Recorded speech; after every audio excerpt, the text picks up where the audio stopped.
इधर ओवैसी बिहार में पधार चुके हैं और दूसरी तरफ कहा जा रहा है कि तेजस्वी यादव और राष्ट्रीय जनता दल के लिए बुरा सपना भी शुरू हो चुका है।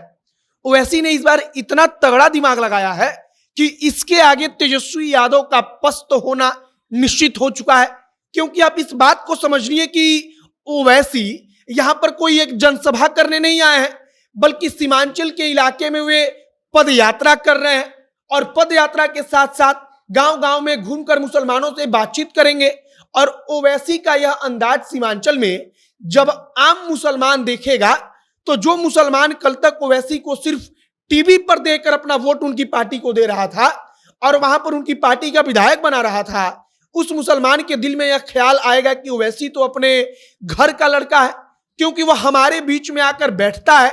ओवैसी ने इतना तगड़ा दिमाग लगाया है कि कुछ जगहों पर जाने के लिए तो उन्होंने नाव को चुना है और वे नाव पर बैठकर कुछ गांवों में जाएंगे और वहां पर जाएंगे तो मुसलमानों के अंदर इस बात को डालेंगे कि तुम मुसलमान हो तो देखो तुम्हारे गांव की हालत क्या है। और यहां पर आने के लिए अब तक सड़क नहीं बनाई जा सकी है और सीमांचल में ऐसे कई गांव हैं जहां पर कोई सड़क तक नहीं है। और सबसे बड़ी बात कि सीमांचल तो मुसलमानों का बिहार में गढ़ है। आगे हम इसी पर बातचीत करेंगे। बाकी नमस्कार, मेरा नाम है मोहित कुमार सिंह और आप देख रहे हैं हमारा विशेष कार्यक्रम एक्सप्लेनर।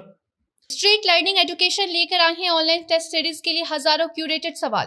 क्लास 10th, 11th और 12th के बिहार बोर्ड तथा सीबीएसई के बच्चे, आईआईटी, नीट, बैंकिंग, रेलवे और एसएससी के एस्पिरेंट्स सभी के लिए टेस्ट सीरीज की सुविधा उपलब्ध है बहुत ही कम दाम में। 10वीं के बच्चे तो मात्र 300 रुपए में सीरीज ज्वाइन कर सकते हैं और 4000 से भी ज्यादा सवालों को प्रैक्टिस कर सकते हैं पर चैप्टर के साथ ही बच्चों के लिए स्कॉलरशिप की सुविधा भी उपलब्ध है। एडमिशन और स्कॉलरशिप फॉर्म भरने की तारीख, लिंक तथा अन्य जानकारी आपके स्क्रीन पर दिख रही होंगी। जल्दी करें, ऑफर सीमित समय तक है। सबसे पहले जो ओवैसी सीमांचल के 4 जिले को टारगेट कर रहे हैं, उन 4 जिलों का नाम सुन लीजिए: किशनगंज, अररिया, पूर्णिया और कटिहार। अब 4 के 4 जिले ऐसे हैं जहां पर मुसलमान इस स्थिति में है कि अगर एक तरफा किसी एक तरफ चले जाएं तो उस कैंडिडेट की, उस पार्टी की जीत निश्चित है। और इसीलिए सीमांचल को कहा जाता था एक वक्त पर कि ये राष्ट्रीय जनता दल का ऐसा किला है जिसको कोई भेद नहीं सकता। लेकिन ओवैसी ने सीमांचल को टारगेट किया, सीमांचल में प्रचार किया और 2020 में उन्होंने दिखा दिया कि सीमांचल के मुसलमान उनके अपने हैं या सीमांचल के मुसलमानों में उन्होंने पकड़ बना ली। अब सबसे बड़ी बात कि इस बार का उनका प्लान समझिए। सीमांचल में ओवैसी आ रहे हैं तो केवल एक रैली नहीं कर दे रहे हैं, केवल एक बड़ी जनसभा नहीं कर दे रहे हैं, बल्कि वे पद यात्रा करेंगे। पद यात्रा का मतलब कि उनकी पद यात्रा गांव गांव से होकर निकलेगी, वहां पर मुहल्लों से होकर निकलेगी, वहां पर जो टोले होंगे वहां पर ओवैसी पहुंचेंगे। और इसका मतलब कि एक एक मुसलमान के दरवाजे पर ओवैसी पहुंच जाएंगे। वहां पर जब ओवैसी जाएंगे तब निश्चित तौर पर ओवैसी के प्रति विश्वास मुसलमानों में और बढ़ेगा। और ओवैसी तो बार बार इस बात को कह रहे हैं कि अगर इतने दिन से मुसलमानों ने तेजस्वी को वोट दिया और तेजस्वी और राष्ट्रीय जनता दल, मतलब कि इसके पहले चाहे राजद में उनके पिताजी की शासन रही हो या उनकी मां की, अगर उन्होंने काम किया होता तो आज मुसलमानों के बीच आने की हमारी जरूरत नहीं पड़ती। और यही बात ओवैसी मुसलमानों के मन में और दिल में डालने की कोशिश कर रहे हैं।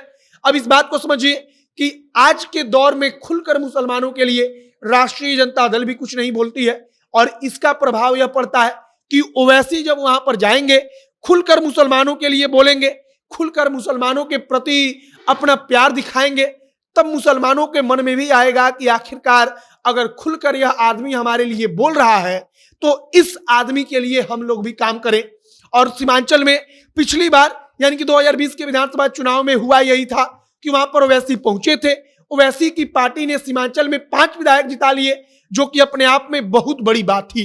फिलहाल ओवैसी लोकसभा के चुनाव के लिहाज से सब कुछ कर रहे हैं। अब ओवैसी क्या क्या करेंगे, तो वहां पर पद यात्रा होगी, नाव यात्रा होगी, सभा होगी, नुक्कड़ सभा होगी, रैली भी होगी। और ओवैसी हर तरीके से, हर माध्यम से चाहते हैं कि वहां के जो आम मुसलमान हैं उन तक वे पहुंच जाएं, उनके दरवाजे तक दस्तक दें और इसके बाद से निश्चित तौर पर चुनाव का जो परिणाम होगा उस पर भारी असर पड़ने वाला है। अब ओवैसी आज से बिहार में हैं अब आगे देखिए कि क्या कुछ होता है। तमाम जो जानकारी, तमाम जो अपडेट निकल कर सामने आएगा, सब कुछ हम आप तक पहुंचाएंगे। आप तमाम जानकारी के लिए जनता एक्शन के साथ जुड़े रहिएगा। वीडियो वहीं पर समाप्त करते हैं। कैमरे पीछे विशाल खड़े हैं और मैं मोहित कुमार सिंह। बहुत बहुत धन्यवाद।